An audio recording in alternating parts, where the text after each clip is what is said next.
Abakurikiye ni Cast TV Show aho muri hose ndabasuhuje, abari mu Rwanda, East Africa no mu bihugu byo hanze aho muri hose bumva ururimi rw'Ikinyarwanda ndabasuhuje.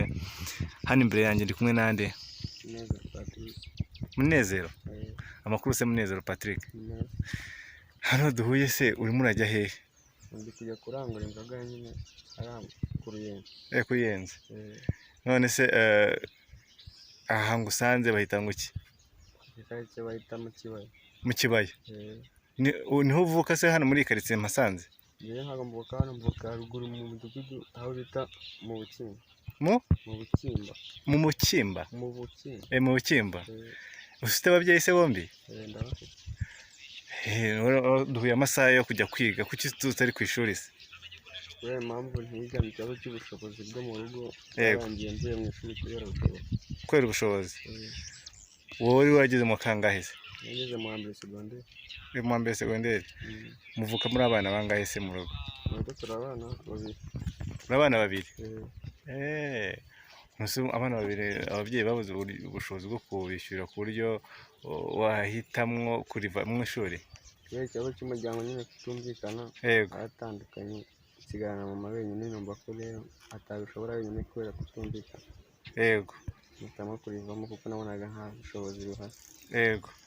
None se papa yagiye hehe? Ntabwo ari hano hafi ku buryo cyangwa se niba baratandukanye nta nshingano z'urugo yakomeje gukora kugira ngo akwishyure ishuri rikomeze kugira ngo urangize? Kwiga ibyo ngibyo yabiteye ku ruhande, yiberaho ubwe nyine, nta kintu umuntu yamubaza. Yego. Ubwo se ni murumuna wawe cyangwa ni mukuru wawe muri wundi wambwiye? Mushiki wawe. Mushiki wawe. Wese yabashije gukomeza kwiga cyangwa mwese byarahagaze? Nawe yarize agera aho ngaho ahita abivaho. Yarivuyemo ageze mu kangahe? N'ubushobozi bwakomeje kubura? Yarivuyemo arageze mu kangahe? Nawe yarageze mu wa mbere. Mu wa mbere. Ubonye byanze ishuri urihagaritse, wahise uhitamo iki se uko ubushobozi wenda bwari bubuze? Uko bwari bubuze kandi mfite igare, nahise buboneka ngenza nikorere akazi ko muri karitsiye, ntabwo nzambura aho nkura amafaranga. Yego. Aka kazi nkubonye se mpuye nako umbwiye ko ugiye kurangura inzoga, aka kazi ukora se ko wafashemo gufata igare bigufasha imibereho ya buri munsi? Karamfasha cyane kuko bituma nihahira n'imyenda, si ibi byenyine nkwagiye bigeraho nkajya no kunyonga muri kaburimbo. Yego. None se ni wowe amafaranga ubona ufasha umubyeyi mama wawe cyangwa nawe hari ibindi aba yagiye gukora? Nawe arakora nta kibazo. Yego. None se ko utakomeje nimba mama wakora ku buryo wari gukomeza ishuri, urumva ko wari ugeze mu wa mbere segonderi?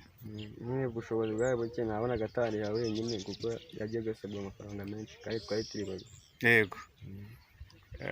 None se amafaranga ukorera ku munsi iyo byatunganye wenda wagiye guhahira abantu izo nzoga, ni nk'amafaranga angahe ku munsi winjiza? Biterwa n'akazi kabonetse ko kangana. Yego. Ariko ntabwo ajya munsi y'Icyatanu. Icyatanu. Ayo mafaranga si uyoboye uyakoresha iki? Ibyo nabi. Tuvuge wenda ku munsi ubona Icyatanu, agufasha mu kuzigama cyangwa hari ikimina waba ubamwo ku buryo yazagufasha mu bihe biri imbere akazakugirira akamaro kisumbuyeho? Yego. Amasagutse niyo nkoresha nyine mu buzima buryo nkeneye. Yego. Mutanga angahe cyangwa mu kibanda igihe kingana gute? Ni kimwe n'ibihumbi 5 ku kwezi. Yego. Mutanga buri munsi cyangwa hari umunsi runaka muvuga ati turatanga 5,000? Umunsi runaka ku kwezi.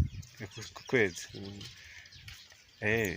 Urakoze rero, reka nkureke kandi wakoze ku kiganiro tugiranye. Akazi keza.